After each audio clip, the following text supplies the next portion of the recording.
इलाहाबाद में गंगा और यमुना किनारे रेत के मैदानों में लाशें दफन करने का मामला अब तूल पकड़ता जा रहा है। आम आदमी पार्टी ने सूरत हाल के लिए योगी हुकूमत को मोरद इल्जाम ठहराया। आम आदमी पार्टी ने योगी हुकूमत पर कोरोना मरीजों की इमदाद करने वाले अफराद को हिरासत करने का इल्जाम भी आयद किया है। आम आदमी पार्टी के सीनियर लीडर संजय सिंह ने इलाहाबाद के उन घाटों का दौरा किया जहां बड़ी तादाद में लाशों को रेत में दफन कर दिया गया है। संजय सिंह ने कहा कि आम आदमी पार्टी ने इलाहाबाद के घाटों पर मुफ्त लकड़ियां फराहम करने का फैसला किया है।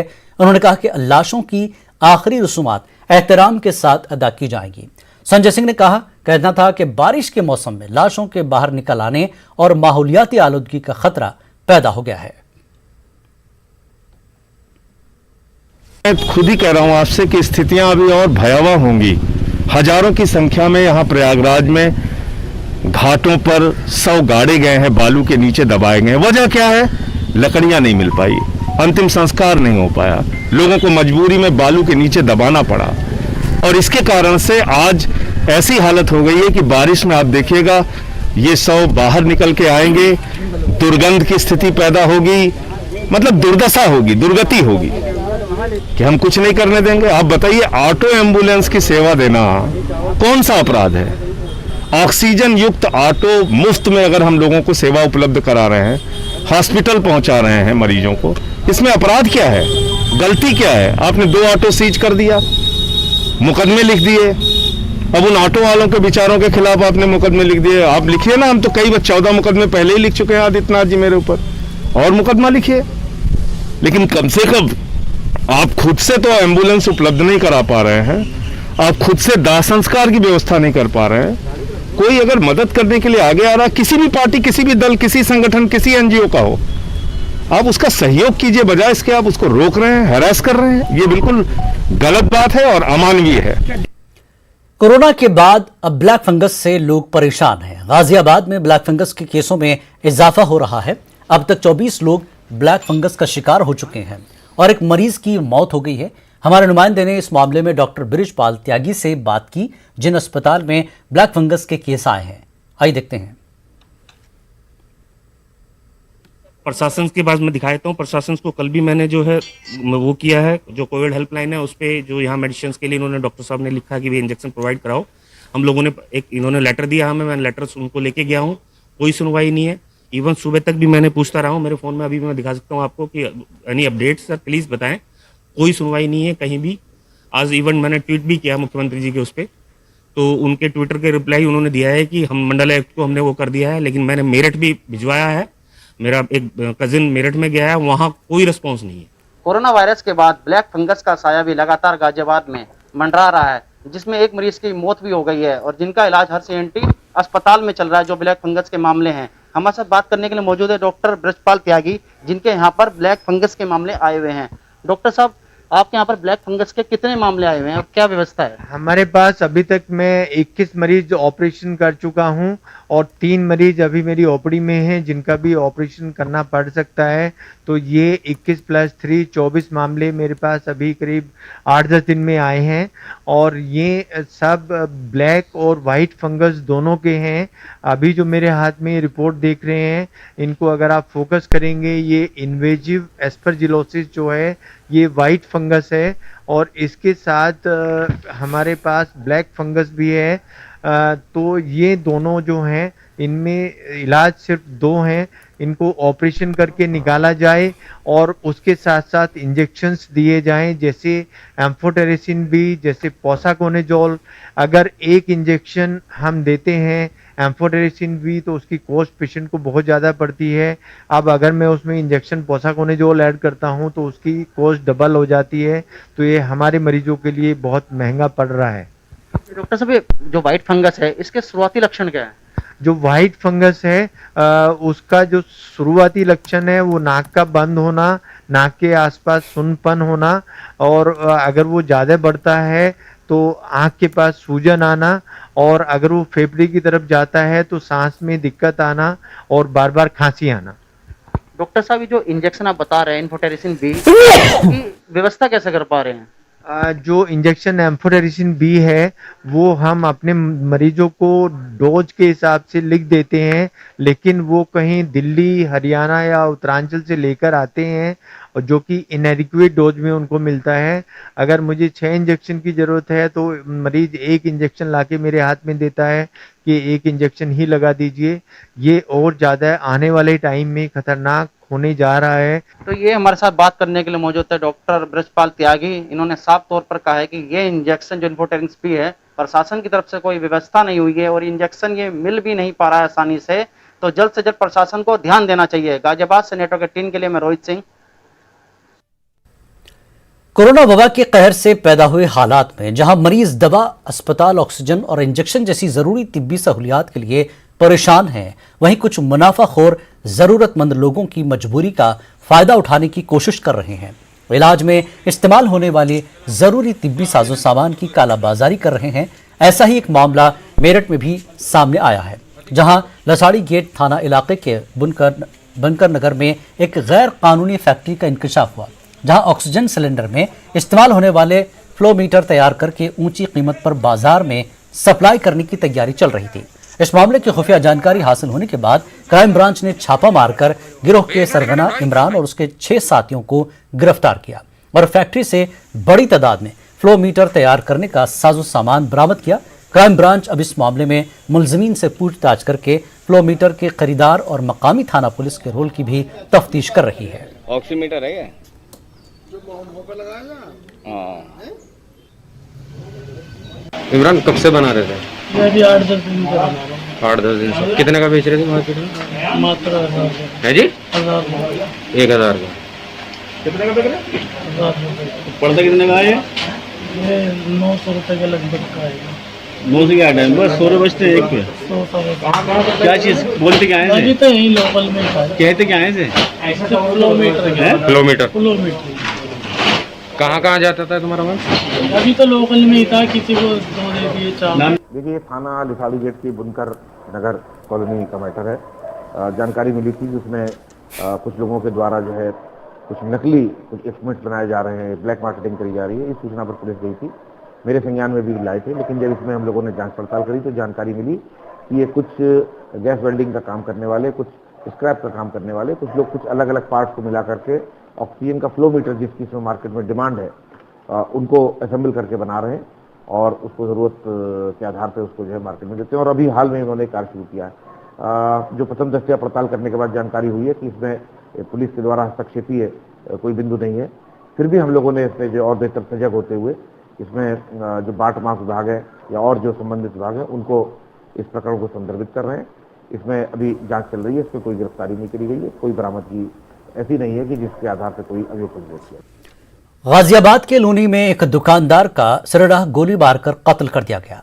कत्ल की वजह आपसे रंजिश बताई जा रही है। पुलिस ने मौके पर पहुंचकर लाश को पोस्टमार्टम के लिए भेज दिया है और मामले की जांच जारी है।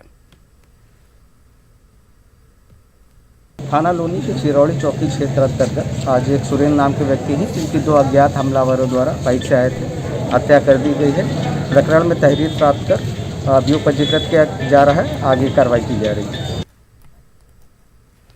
कानपुर में जब पुलिस कमिश्नरेट का निफाज हुआ तो लोगों ने उम्मीद की कि अब पुलिस ज्यादा इख्तियारात के साथ लोगों में इंसाफ दिलाने के लिए काम करेगी, लेकिन चूंकि इस कमिश्नरेट के कायम होने के बाद आवाम के साथ साथ आवामी नुमाइंदे भी पुलिस के जबर इम्तियाजी सलूक पर सवाल उठा रहे हैं।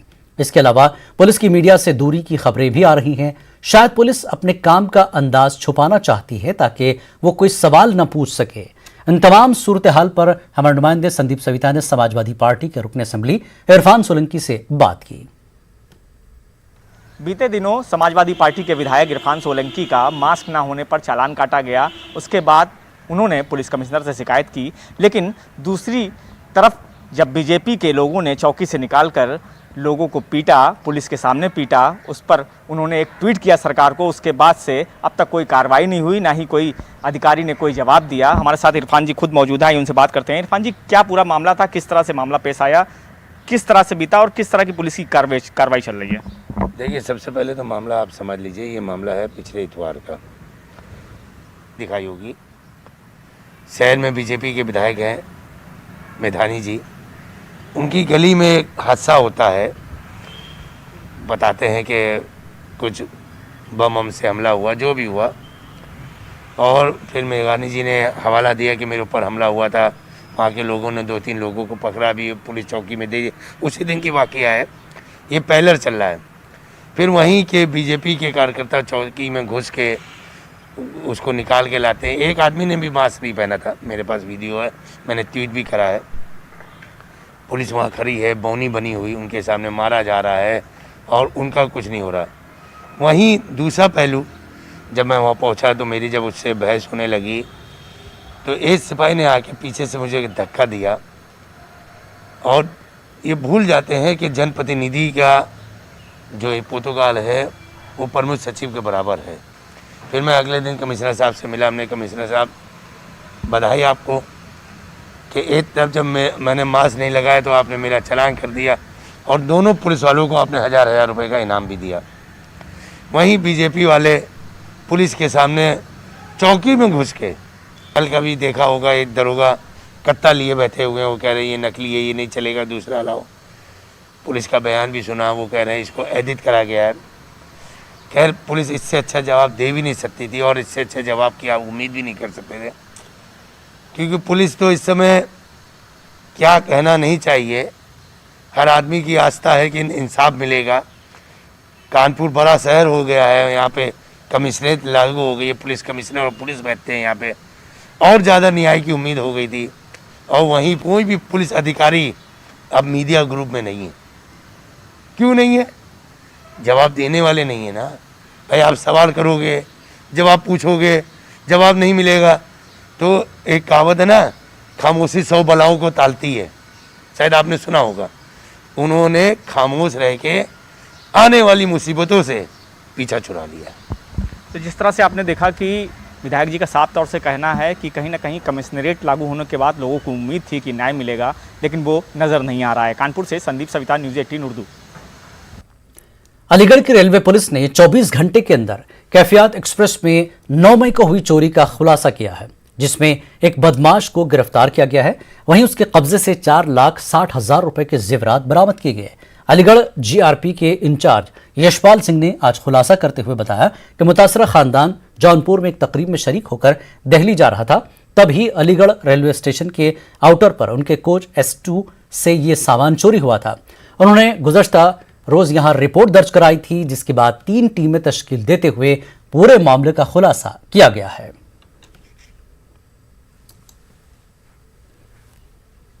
इसके कोच S2 में एक अपराधी द्वारा हाथ डालकर एक महिला का बैग चोरी कर लिया, पर्स, लेडीज पर्स, जिसमें उसकी ज्वेलरी रखी हुई थी। और उसके बाद 19 तारीख को उसकी फ़ोन आया मेरे पास कि सर मेरे साथ ये घटना हुई थी। तो मैंने उनको थाने पे बुलाया। उसके संबंध में दिनांक 19/5 को ही FIR पंजीकृत हुई। उसके बाद तुरंत कार्रवाई करते हुए इसमें ये 100% बरामदगी हुई है। इसमें 4.5 लाख रुपए की ज्वेलरी। अलीगढ़ मुस्लिम यूनिवर्सिटी के चांसलर इज्जत माब डॉक्टर सैयदना फजल सैफुद्दीन ने अपने AMU के जवाहरलाल नेहरू मेडिकल कॉलेज अस्पताल को तिब्बी आलात व ज़रूरियात के लिए 1 करोड़ रुपए का अतिया दिया है। इस रकम से Fowler bed, oxygen concentrators, BiPAP, combo, DVT pump और सिरिंज पंप वगैरह की खरीदारी को कहा गया है।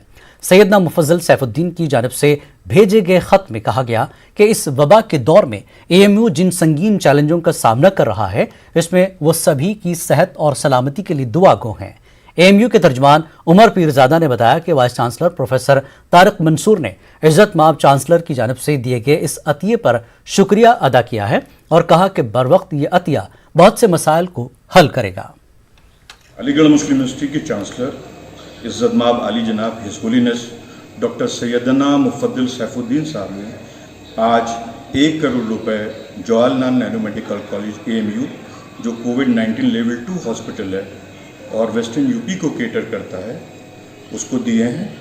ये डोनेशन जो है ये Fowler beds, oxygen concentrator, BPAP combo, DVT pump और सिरिंज पंप खरीदने में काम में आएगी। वाइस चांसलर साहब ने अपने मैसेज में शुक्रिया अदा किया और ये कहा कि AMU फर्टर्निटी बहुत ही मशकूर और ममनून है हिज होलीनेस के इस जनरस कंट्रीब्यूशन के लिए। और ये बहुत ही टाइमली और बहुत ही बड़ा सपोर्ट सिस्टम है कि जब जवाहरलाल नेहरू मेडिकल कॉलेज के डॉक्टर्स, यहाँ के स्टाफ नर्सेस इस महामारी से हाथ में हाथ कदम ब कदम डाल के लड़ाई लड़ रही है, ये बहुत बड़ा एक सपोर्ट सिस्टम है। साबिक वज़ीर आज़म राजीव गांधी की बरसी के मौके पर अलीगढ़ शहर कांग्रेस कमेटी के सदर परवेज अहमद ने आंजानी राजीव गांधी की तस्वीर पर गुलहाए अक़ीदत के साथ खराज अक़ीदत पेश किया। इस मौके पर समाज के गरीब व नादार तबके से ताल्लुक़ रखने वाले अफराद को कोरोना किट भी तकसीम की। परवेज अहमद ने कहा कि राजीव गांधी खुद में एक तहरीक थे, हिंदुस्तान की अवाम उन्हें कभी फरामोश नहीं कर पाएगी। उन्होंने मुल्क की सलामती के लिए खुद को कुर्बान कर दिया। उनकी काविशों से ही आज हम जदीद तकनीक से आरास्ता हुए हैं। इनकी आपसी भाईचारा और अमन आश्ती के पैगाम को आम करने की जरूरत है।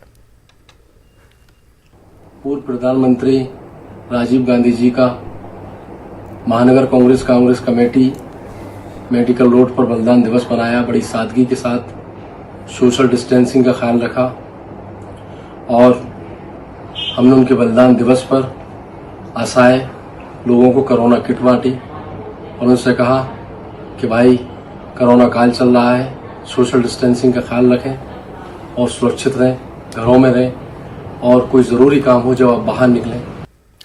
दारुल उलूम देवबंद के कारगुजार मोहतमिम और जमीयत उलमा हिंद के कौमी सदर मौलाना कारी सैयद उस्मान मंसूरपुरी का गुड़गांव के मैदान अस्पताल में आज इंतकाल हो गया। उनकी उम्र 76 साल थी। उनकी मौत की खबर से आलम इस्लाम और दुनिया में उनके लाखों मद्दाहों में गम की लहर दौड़ गई। लोगों ने मौलाना की मगफिरत के लिए दुआएं की।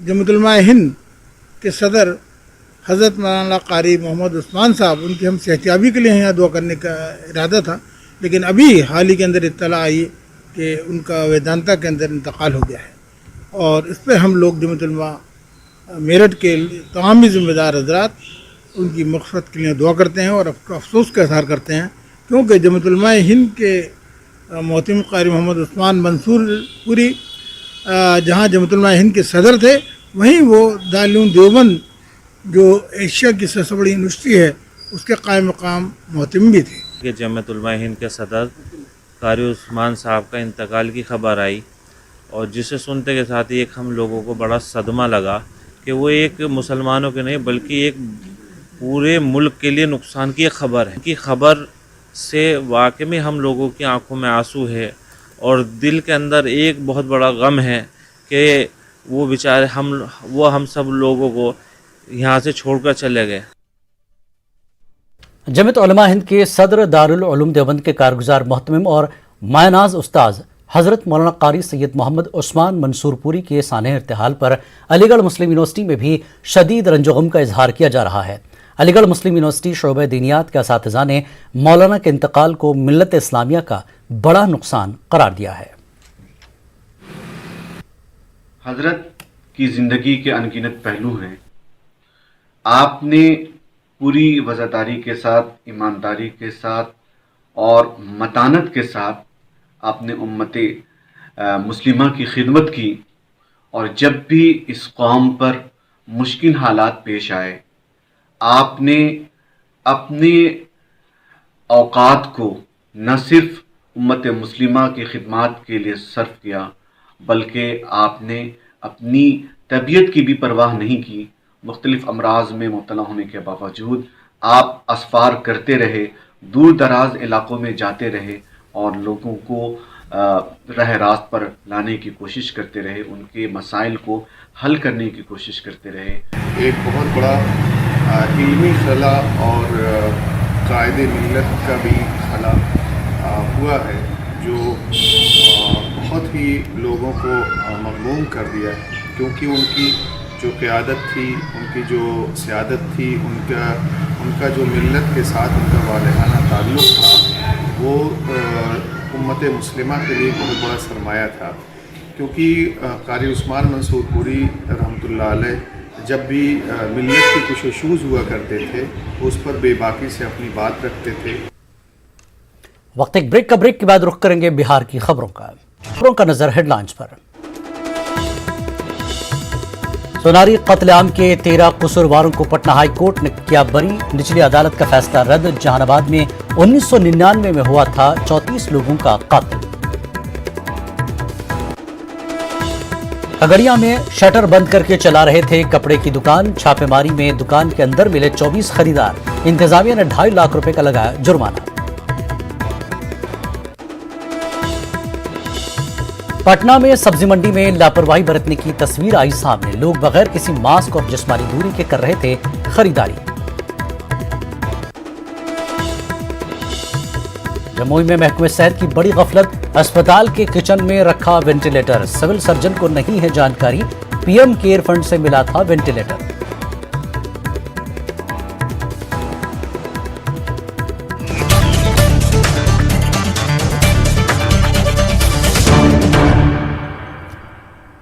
लॉकडाउन और कोरोना के सबब दीनी मदारिस व मकातिब माली बहरान का शिकार हो गए हैं।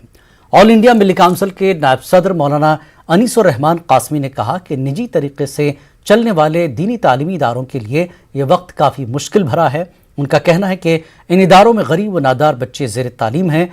मौलाना अनीसुर रहमान कासमी ने लोगों से अपील की कि वो अपने अपने इलाके में कायम दीनी तालीमी इदारों की मदद करें ताकि फाक़ा कशी के शिकार असातिज़ा की मदद के साथ साथ तलबा की मदद हो सके। मौजूदा हालात में जबकि मुल्क के अक्सर व बेशतर रियासतों में लॉकडाउन की सूरत हाल बनी हुई है, पूरा रमज़ान उसी में गुजरा और रमज़ान के बाद भी अक्सर रियासतों में अभी सूरत हाल ऐसी है। गुज़श्ता साल भी हमारे मदारिस के लिए बड़े नाजुक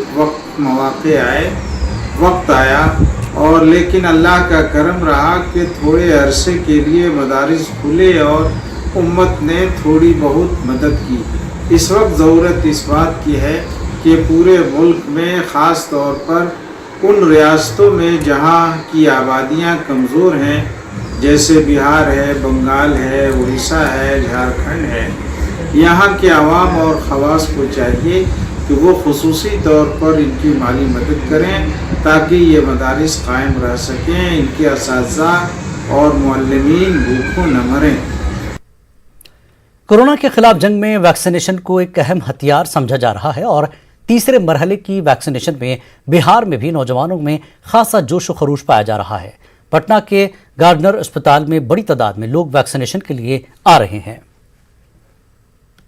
बिहार में तीसरे फेज का कोरोना वैक्सीनेशन जारी है। ऐसे में जो लोग हैं बड़ी संख्या में केंद्रों में पहुंच रहे हैं। पटना के गार्डनर अस्पताल में भी देखिए कि सुबह से लगातार लोग वैक्सीन लेने के लिए पहुंच रहे हैं और जो नर्सिंग स्टाफ हैं वो अपनी ड्यूटी पर मुस्तैद हैं। तो ये तस्वीर आपको दिखा रहे हैं कि जो लोग अभी वैक्सीन नहीं लिए हैं वो जरूर रजिस्ट्रेशन कराएं और वैक्सीन लें। 18 साल से लेकर 44 साल तक के लोग अभी फिलहाल केंद्र में पहुंच रहे हैं और ये तीसरे फेज का अभियान जारी है। मैडम, क्या लग रहा है लोगों की रुचि देखकर? तो लोगों का तो रुचि लेकर लग रहा है कि चलो लोग वैक्सीनेशन लेने के लिए उतावले, बहुत लोग से भारी संख्या से लोग आ रहे हैं यहाँ पे और अच्छे ढंग से लोग हो रहा है और लोग लेकर लोग चले जा रहे हैं। जागरूक दिख रहे हैं जी, जागरूक दिख रहे हैं। हाँ, जागरूक तो बहुत है, जागरूक हाँ बहुत अंतर दिख रहा है। हाँ, बहुत पहले से तो अंतर है, कोई डर भर नहीं है। कितने लोगों को आप टीका दे रही हैं? रोज तो कम से कम पर डे हो जाता, 500 प्लस कर जाता है। 500 प्लस, हाँ, मतलब 500 से 600। सरिता कुमारी। तो देख सकते हैं एक टारगेट भी दिया गया है, लेकिन टारगेट को फुलफिल किया जा रहा है। जो स्टाफ है यहाँ के वो इसे पूरा करने में जुटे हुए हैं क्योंकि लोग जागरूक हो गए हैं। हर घर से लोग बाहर निकल रहे हैं, रजिस्ट्रेशन कराने के बाद जो प्रोटोकॉल है, जो प्रक्रिया है उसको फॉलो करते हैं और केंद्र पहुंच रहे हैं। कुछ लोग हैं जो वैक्सीन लेने के बाद ऑब्जर्वेशन में हैं आधे घंटे तक, उनसे हम जरा बात करते हैं कि अभी वैक्सीन लेने के बाद कितनी खुशी हो रही है। कितनी खुशी हो रही है? अच्छा लग रहा है, फर्स्ट डोज लिया है अभी। आपने ले लिया? हाँ जी। तो एक बड़ा संदेश भी है कि जो युवा हैं भागीदारी निभा रहे हैं। आपके घर में सब लोगों ने ले लिया? नहीं, मेरे घर में सब लोगों ने लिया नहीं है, बट उनका ये है कि स्लॉट्स उन्होंने बुक कर लिए तो वो अभी लेंगे। आपकी जवाबदेही बनती है कि घर में जो बुजुर्ग हैं, मोहल्ले में जो बुजुर्ग हैं, उनको वैक्सीन दिलाना। हाँ जी। संकल्प लेती हैं सबको दिलवाएंगे? हाँ जी, सबको दिलवाएंगे, सबको दिलवाएंगे। कोई छूटेगा तो नहीं आपके आसपास? नहीं नहीं नहीं, नहीं छूटेगा, नहीं छूटेगा। रजिस्ट्रेशन बुक कर देंगे उनका? हाँ जी, जरूर। क्या नाम हुआ आपका? प्रतीक्षा। तो ये देख सकते हैं कि जो युवा हैं वो भी जो है कहीं ना कहीं भागीदारी निभा रहे हैं बड़ी संख्या में। और जो केंद्र है वहां पर आपको तस्वीर दिखा रहे हैं कि जो वैक्सीनेटर हैं वो अपनी भूमिका निर्वहन कर रहे हैं, यानी जो डॉक्यूमेंट्स है उसको यहाँ पर क्रॉस चेक करने के बाद, पूरी प्रक्रिया फॉलो करने के बाद वैक्सीन दिया जा रहा है। तो यहाँ जो केंद्र है गार्डिनर, यहाँ देख सकते हैं सेकेंड डोज वाले हों या फिर 18 साल से 44 के लोग हैं, उनकी जो जागरूकता है वो यहाँ पर साफ तौर से देखते हुए बन रही है। अभी पटना जिले की बात करें, तीसरे फेज में तकरीबन 9 लाख लोगों ने अब तक कोरोना वैक्सीन ले लिया है। तो जाहिर है जो टारगेट है उसको जिला प्रशासन पूरी करने में जुटा हुआ है। और न्यूज़ 18 एक बार फिर से अपील कर रहा है कि जो लोग भी बचे हुए हैं वो वैक्सीन जरूर लें और जिंदगियां बचाने में मदद करें। कैमरामैन मनीष जुनेजा के साथ रजनीश कुमार, न्यूज़ 18 पटना। पटना की एक तालिबा ने अपने वालिद के साथ मिलकर कोविड मरीजों के लिए मेडी रोबोट तैयार किया है। कोरोना मरीजों का इलाज करते करते कई डॉक्टर और अस्पताल अमला मुतासिर हुआ है, कई की मौत भी हुई है। इसी को ध्यान में रखते हुए इस तालिबा ने रोबोट को तैयार किया है। यह robot transportation, surveillance, sanitizers, communication के साथ मेडिकल एग्जामिनेशन की सलाहियत रखता है।